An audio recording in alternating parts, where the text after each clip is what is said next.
afternoon. That's right. Summer. Let me make sure here. First of all, we're doing this audio only today. I apologize. We've got with us today Army Colonel Pat Work. Colonel Work is the commander of the 2nd Brigade Combat Team of the 82nd Airborne Division. He's also the commander of Task Force Falcon for Combined Joint Task Force Operation Inherent Resolve. He's going to be giving us our update this week from Iraq. Colonel Work, we want to make sure we can hear you and you can hear us. Hi, I'm Pat Work Test. Very good. Sir, we'll turn it over to you if you want to give us some opening comments, and we'll take some questions from here. Okay, great. Hey, good afternoon, everyone. I'm Colonel Pat Work, commander of the 2nd Brigade Combat Team, 82nd Airborne Division. As stated previously, in Iraq specifically, I command an element of the Coalition Advisor Network. We refer to ourselves as Task Force Falcon. Our core mission is to advise and assist the Iraqi security forces as they drive toward the military defeat of our common enemy, the so-called Islamic State of Iraq and Syria. Our highly trained, disciplined, and fit coalition team provides our best military advice to senior Iraqi generals and their staffs.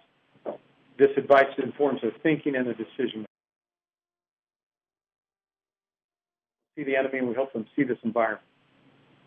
We also assist them. We share information and intelligence that informs their decision-making, and it helps us. And when we find ISIS, we attack with precision coalition fires.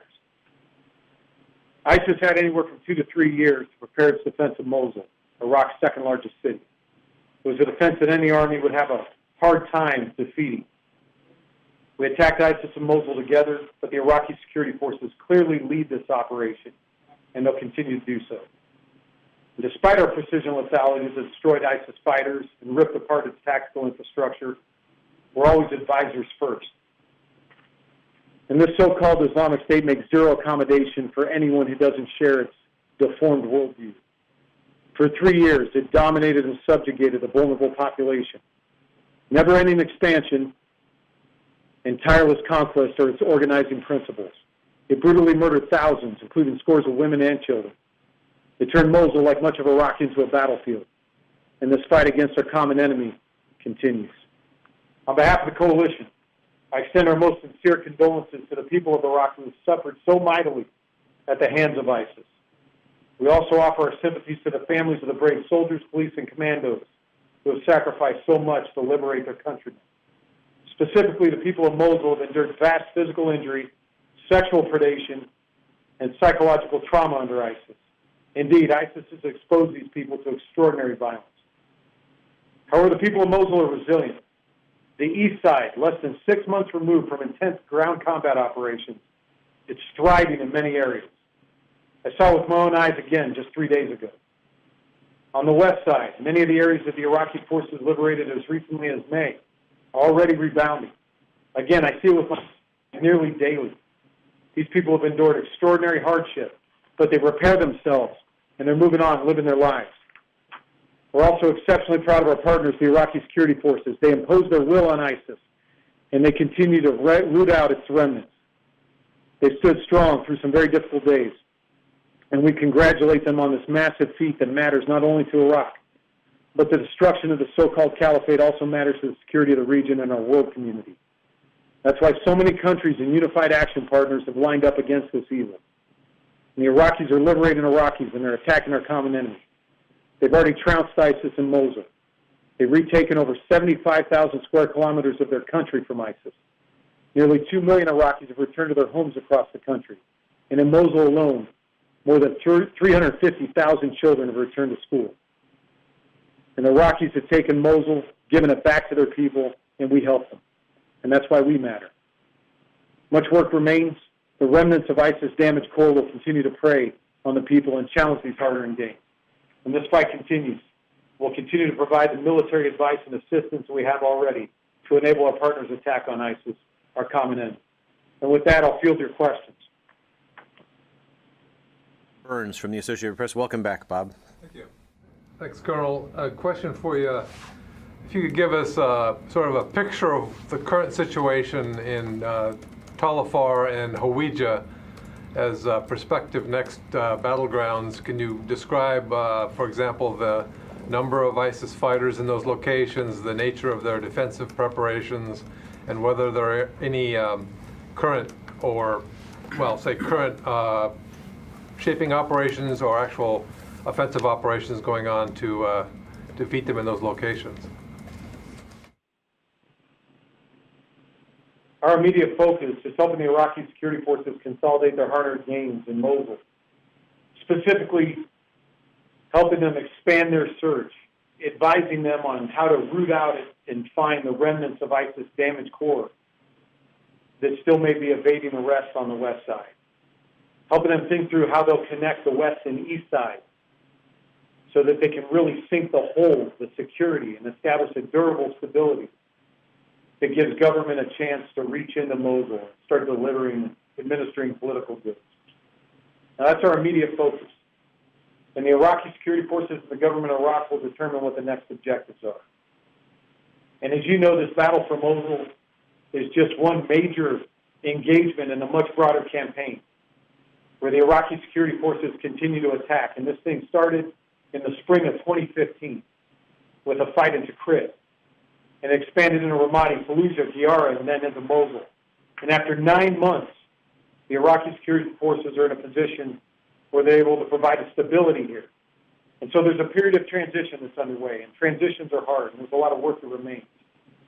And this transition that we're helping them through right now includes establishing security, defending local infrastructure that's critical, repairing and resetting their vehicles and combat systems, reorganizing their manpower, setting themselves logistically so that they're on a strong footing for future operations. There's also a decision-making process that's underway. And no matter what the government of Iraq decides to do next, we're going to be there to assist them. Specifically, as you know, there are remnants of ISIS, and there's safe havens and sanctuaries, and there are future operations.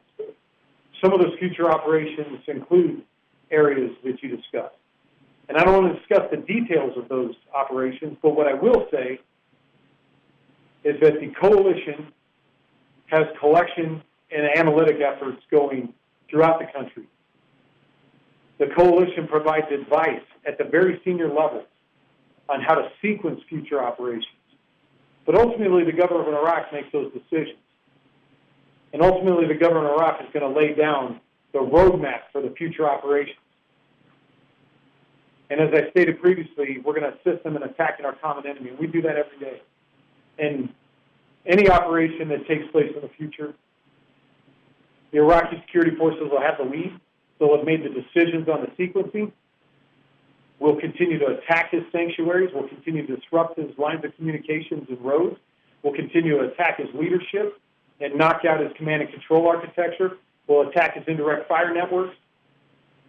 And we'll continue to soften those defenses so that the Iraqi security forces have tactical overmatch at the point of decision. It doesn't matter what they decide to do next.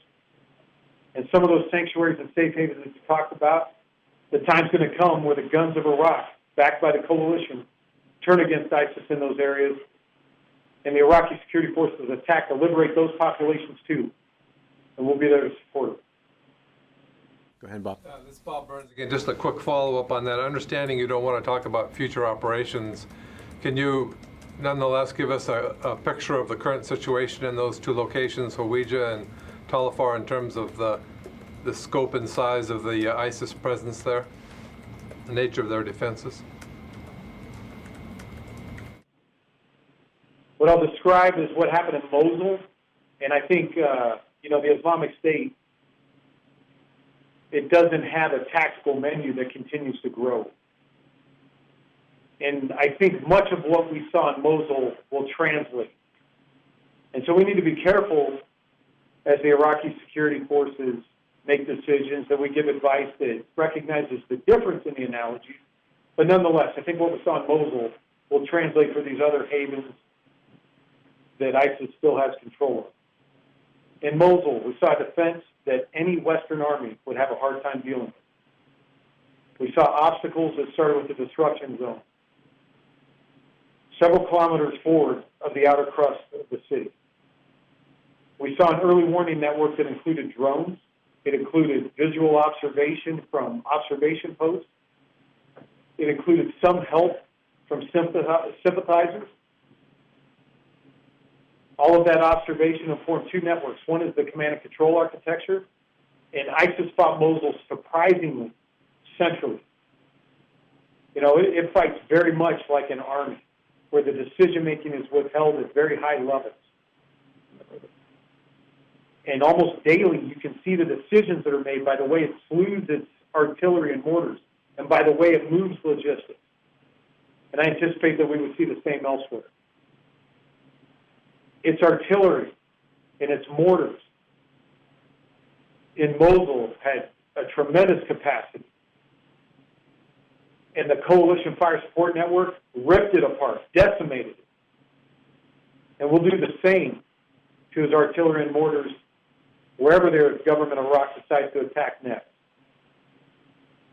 It uses its suicide beavers as its precision-guided weapons. And it likes to orient them on the security forces when they enter obstacle belts.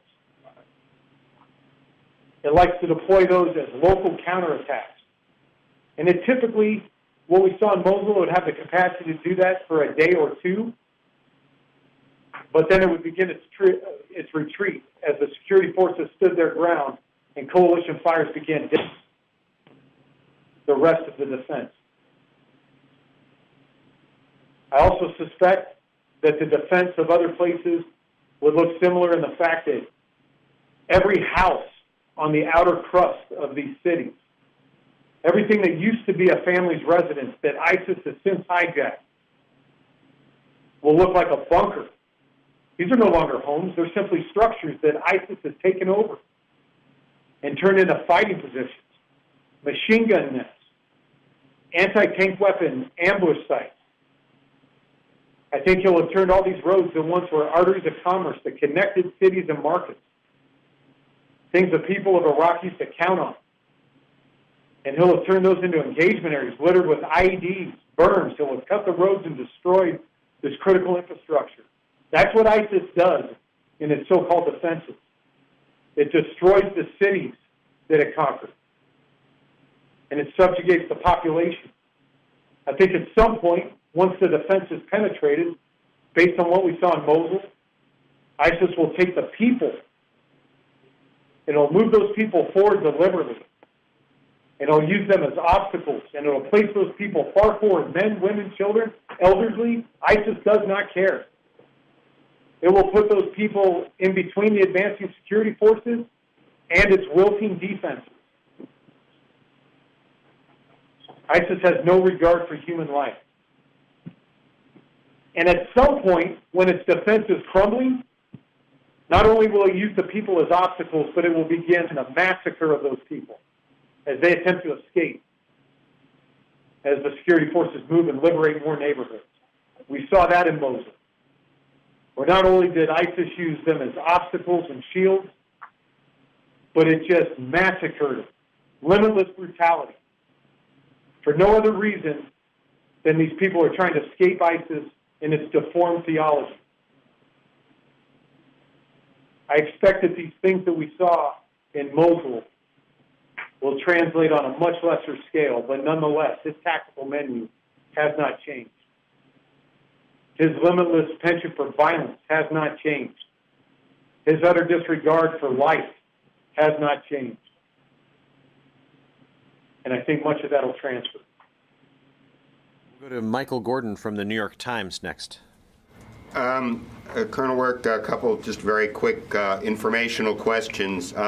You mentioned that the Iraqi forces are consolidating their gains in western Mosul. What is the nature of the resistance in western Mosul at this time? How many suicide attacks or snipers or IEDs or other security incidents have there been there over the past week, and who is going to be the hold force for that part of the city? Which Iraqi forces?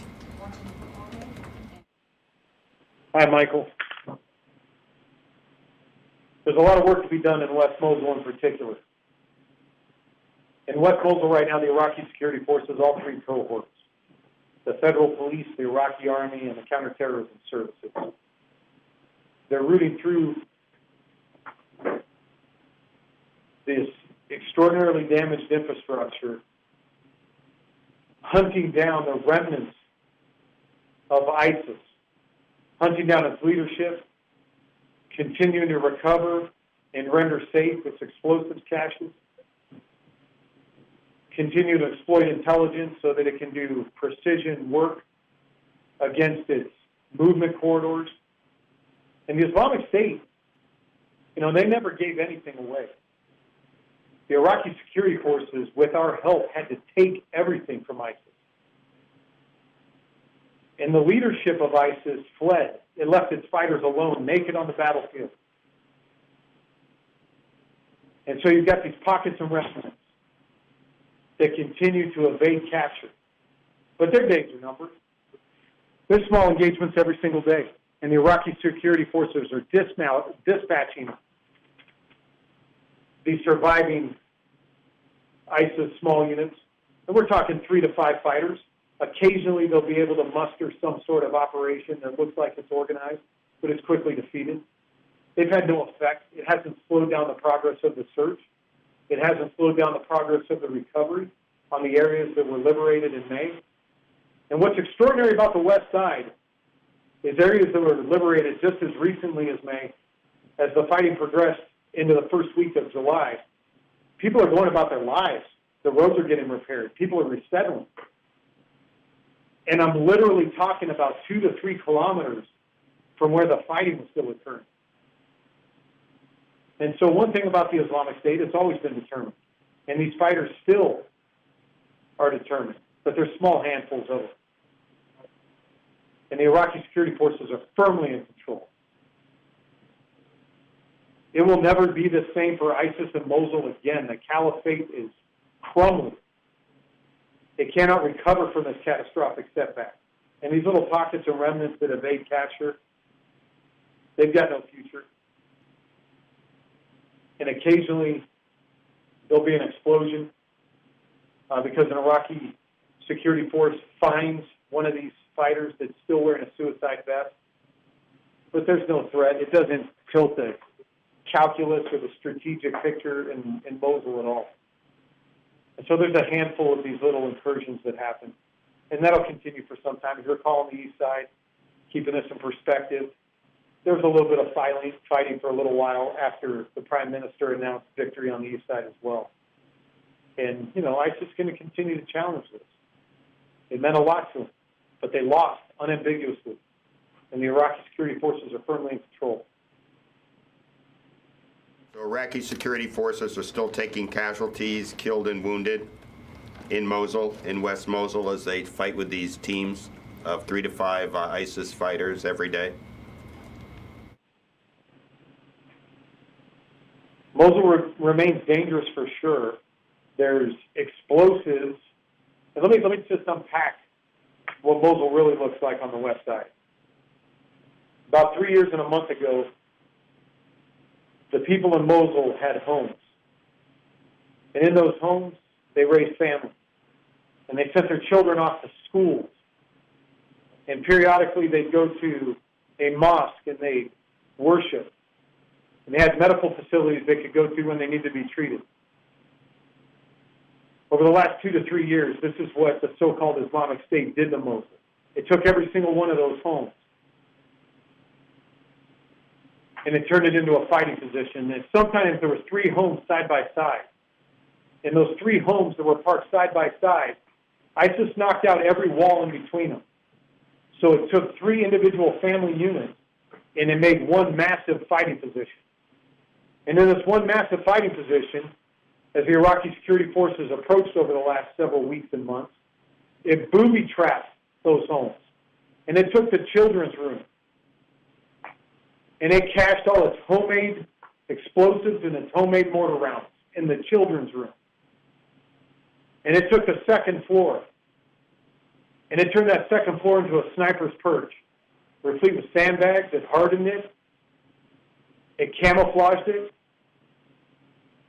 And as the Iraqi security forces advanced on what used to be a home and is now just a fighting position, the booby traps increased. And these booby traps might be found in ovens, they might be found in closets, they might be found in the baby's former room. Additionally, that same place where the children used to go to school. ISIS cracked the ground of the floor of the children's house, or the children's school. And in the children's school, where it broke the floor, it sunk its base plates for its mortars into the floor. And on the ceiling, they used to protect the children from the heat. ISIS punched holes in it so that that mortar could fire through the roof of that former school.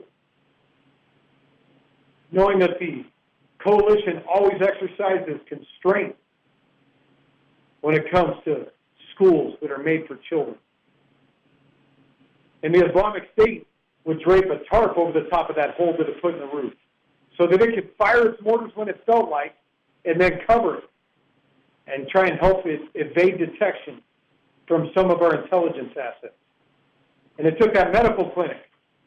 They used to train doctors. They used to be a place where doctors could deliver babies. They used to be a place where people could go and get treatment. And it took the biggest hospital on the west side of Mosul, on the highest piece of ground, and it turned it into its international headquarters. It turned it into its equivalent of the Pentagon, its equivalent of the municipal building, this hospital into a massive fighting position. And over the last several months, the Iraqi security forces, backed by a coalition, have progressively taken more and more of these neighborhoods, have progressively closed with and destroyed ISIS in its fighting positions, have progressively liberated the populations that were trapped in the basements of these former homes in current fighting positions. They've liberated the populations that were shoved out in front of these fighting positions. They used to be people's houses.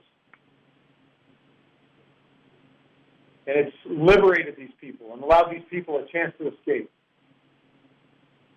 And so the Iraqi security forces today remain bravely in Mosul. And they're looking for these weapons caches, and they're looking for these explosives and these bombs that are in the road and these booby traps that are in houses.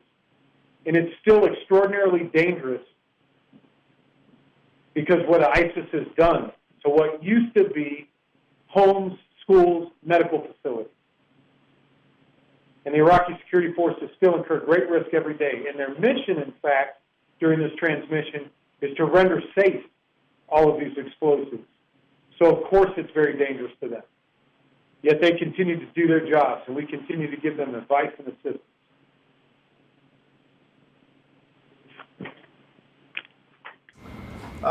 Hey, sir, thanks for doing this. I wanted to see if you saw any shift in the future as the fight moves from this massive operation in Mosul to Tal Afar and Hawija.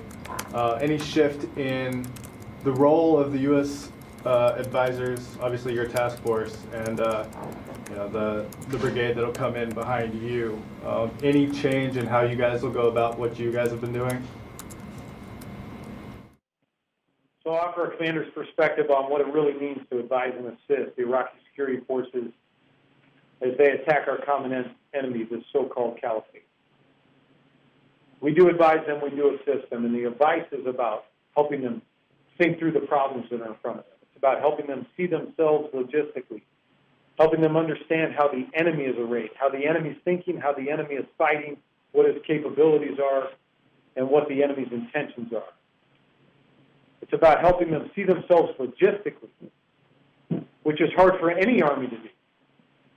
It's helping them understand how to better maintain and sustain their key combat systems, their key classes of supply, such as ammunition. Helping them understand how to backhaul, how to organize the retrograde of the damaged equipment so that it can get reset and returned. That's what we do as combat advisors, and we're always advisors first. However, no matter what decisions they make, we always enable them. which gets to the assistance. And assisting them is largely about information sharing, intelligence analysis and sharing. And we enable them with lethal precision fires. And so it's the combination of our advice, their decision-making, our assistance, and their maneuver in close combat against a determined enemy that has allowed the Iraqi security forces to dominate in Mosul over the last 9 months. And there's been hard days, and there's going to continue to be hard days. And so as the Iraqi security forces right now transition to sink in their hold and establish a more durable security that the international community and the government of Iraq can exploit so they can extend political goods and essential services back into Mosul so that people can resettle Mosul and so that Mosul can start to heal itself as they transition from setting these conditions for security and safety and they start looking at future operations. We will continue to provide that sort of advice and we'll continue to provide that sort of assistance. We'll help them think through the problems in front of them, see themselves logistically, understand the enemy, understand where they sit in a position of advantage as they attack forward. Additionally, we'll continue to provide intelligence and information, and we'll continue to assist them with precision lethal fires. Our role has not changed. Our mission remains the same. We have a common enemy, and we're going to continue to help them attack ISIS. We're going to attack them in depth, and we're going to attack them in day, and we're going to attack them at night. And nothing's changed as we look forward to the future operations that they plan, resource, and execute. All right, Carla Babb from Voice of America. Thanks, Colonel, for doing that. Oh, do I still have you, Colonel? You're coming in faintly. Please speak up. Sure thing. Is this better? Yes, much better. Thank you. Okay, great. Thanks. So we're hearing that the shelling for Talafar has already begun. They've been liberating about a dozen villages nearby, the Iraqi security forces. We're also hearing that this has been led by Iraqi's 15th Division, and there are a lot of PMU involved. Can you give us some more details about that operation? With Mosul, we were given the numbers, exactly who was going to be where, but with Talafar, it's not quite been laid out yet. Can you give us details and tell us who the U.S. is going to be advising in that fight? Yeah, our focus, as well as the Iraqi security forces whom we advise, their focus has been consolidating the gains within Mosul. There's a lot of work to be done. I've highlighted several of those activities. One, they need to continue to search for the remnants of ISIS damaged core within Mosul, continue to disrupt whatever remains in terms of his active fighter support and threats to the people.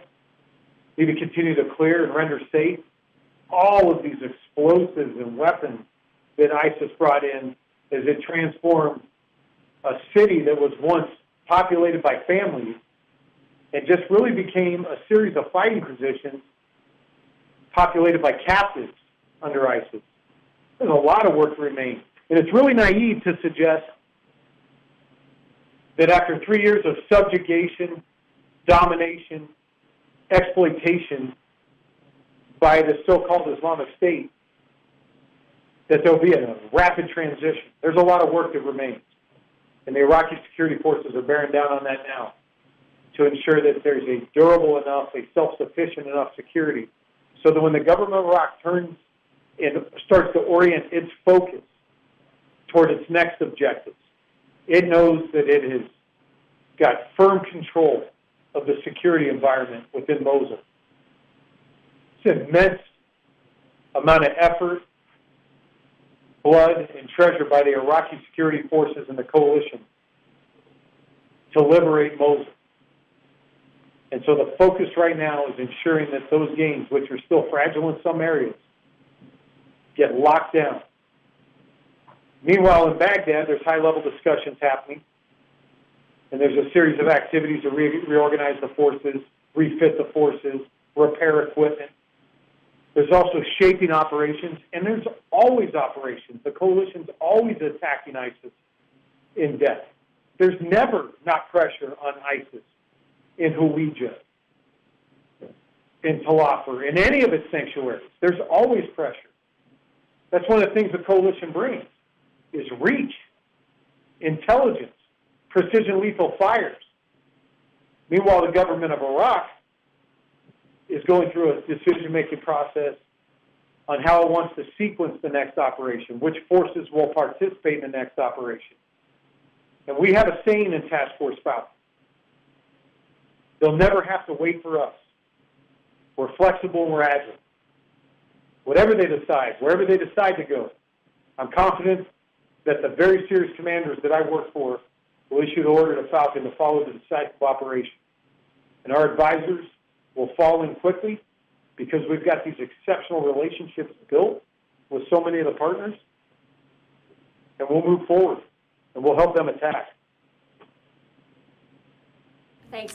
Sir, just a heads up, I think that there may be an issue with the communication. I was trying to interrupt earlier, and so there may be a mute button or something that's accidentally getting hit or something, but I just wanted to make you aware for future communications. But I think what you were saying is, I mean, I'm not quite sure. So are you saying that there aren't forces massing and there hasn't been an operation in Talafar? The Iraqi government has already announced that that is the next operation, and they're already giving us news and information about where they've liberated in that area and the shelling that they're doing. So I'm a little confused. Is there or is there not a force already fighting ISIS in Talafar, and what is the U.S. involvement in that, and how many of those popular mobilization units, those PMU, are taking part in that fight? Just in Talafar, not Mosul. Thank you. The Iraqi security forces are unambiguously focused right now on sinking their hold in Mosul, consolidating their gains, and reorganizing themselves for the next operation. As I stated previously, there's always pressure on ISIS in all of its safe havens. Some of that is Iraqi security forces attacking into ISIS disruption zones and encroaching on his defenses. Some of that is coalition fires or Iraqi security force fires that are attacking the depth of ISIS defense. That's certainly occurring. However, the security forces that we partner with are very much preparing for the future operation still. The coalition, on the other hand, is very much always attacking ISIS in the width and depth of the areas it occupies to try and set conditions so that the Iraqi security forces can always dominate when they choose to attack its defenses. Larry from Anadolu News Agency. Hi, Colonel. There are reports coming out of Mosul claiming that there are some conflicts between Hashd Shia, Hashd Shabi, and Sunni Nineveh guards. Can you confirm, or is there? Can you just update us about the picture there between the Shia militias and the Sunni militias?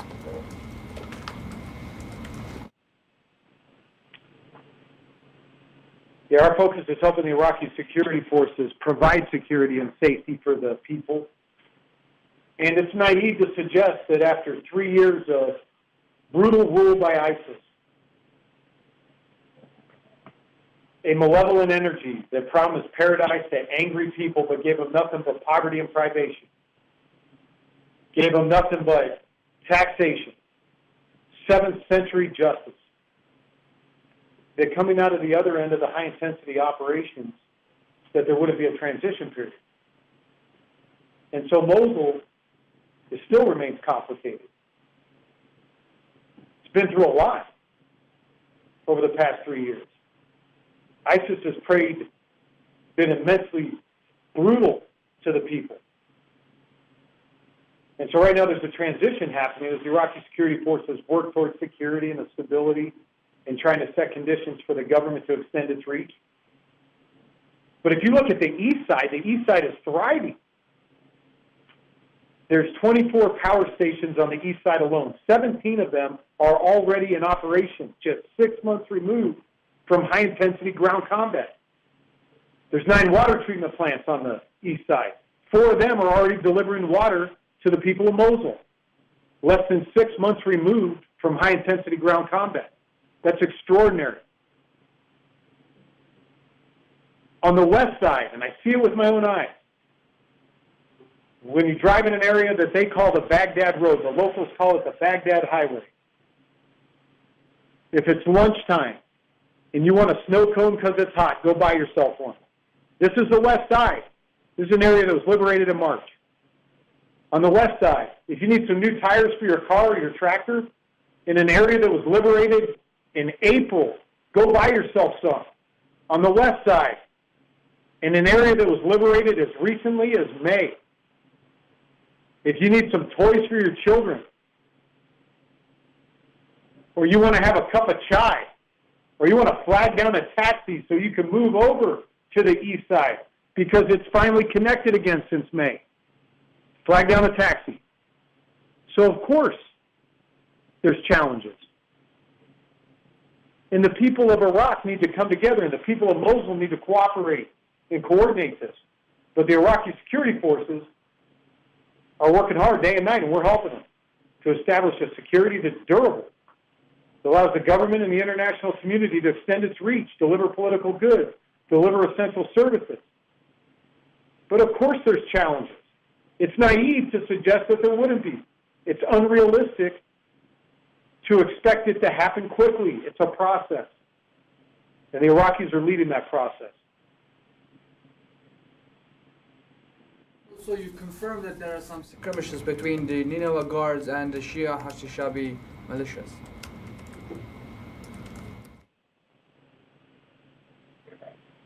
We don't have any coordination, any relationship with, nor do we support in any way Popular Mobilized Forces. That's a government of Iraq sovereignty decision. We work with the federal police, the counterterrorism services, and the Iraqi army.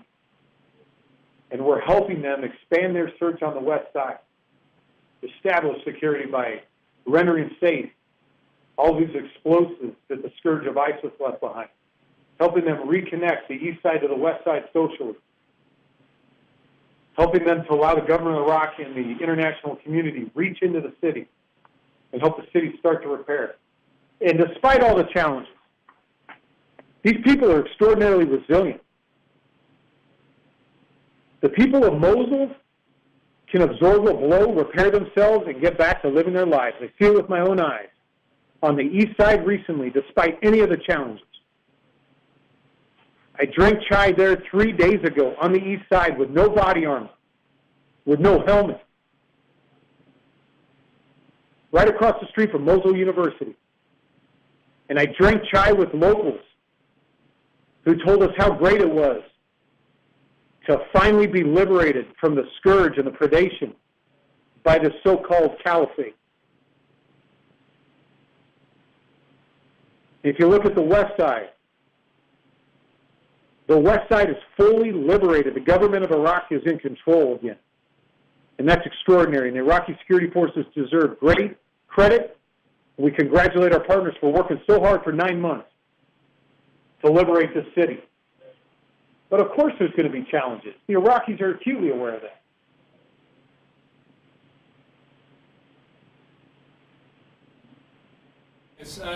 You've outlined the challenges being faced in Mosul still, and kind of how high they are.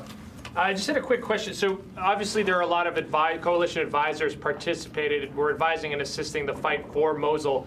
Has there been any change in the number of coalition advisors working with Iraqi security forces in Mosul? Has that been drawn down at all, or given all the challenges that you've outlined, have they kept the same number of advisors in place?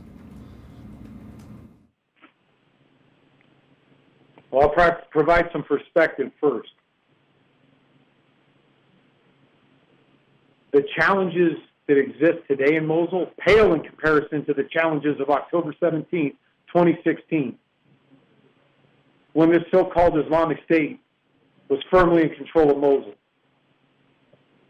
A city the size of Philadelphia, Iraq's second largest city, and the capital of its so-called caliphate here in Iraq. These challenges of today don't even compare to what it used to be.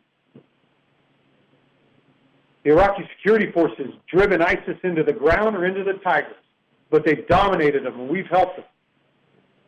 And so now we're at a point of transition, and it's a good thing. It's what victory feels like. There's a transition after you win. And this isn't the kind of win that ends immediately. There's no surrender. It's ISIS. ISIS knows nothing except eternal expansion, wars of conquest, zero accommodation for anybody who doesn't share its deformed worldview. There's no surrenders. In all operations, all military operations, are some combination of offense, defense, and stability, oftentimes with all three types of activities happening at the same time. And so we have a transition right now where we've seen the Iraqi security forces dominate in Mosul and transition from high-intensity offense, dial that back a little bit, move to defense, which has already been occurring all over the east side, which has already been occurring in many places in the west side, to protect critical infrastructure and population centers, in a greater move towards stability, the search for the remnants of ISIS damaged core, the search for all these weapons caches that ISIS littered this city with. This is the natural order of things.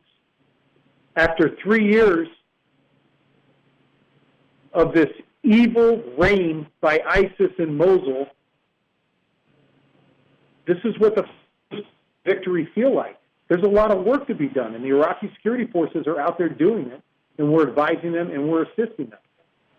As far as our advisor network, it's always been agile. It's always been capable.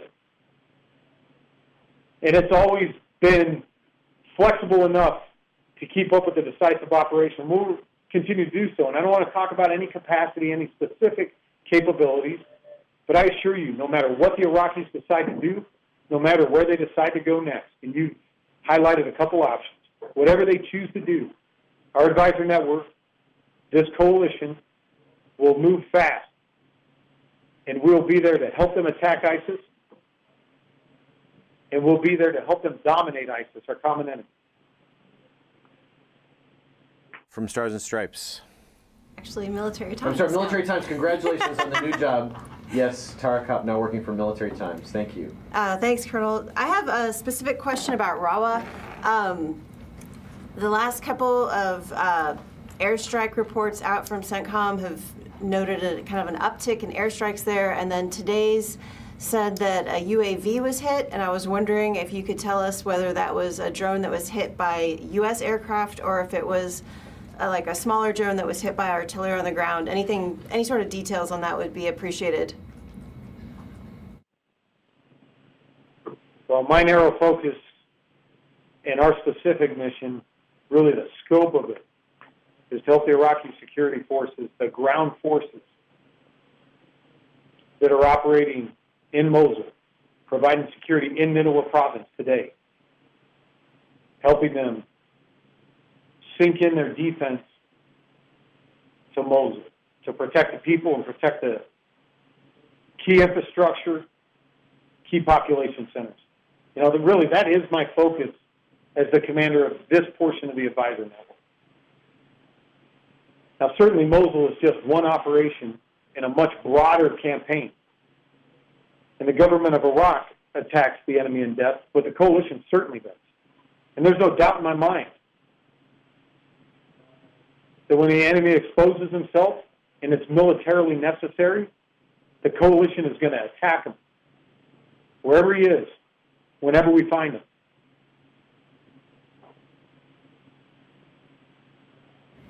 Anyone else? Colonel Work, we thank you very much for your time today. And ladies and gentlemen, thank you very much. Okay, thank you.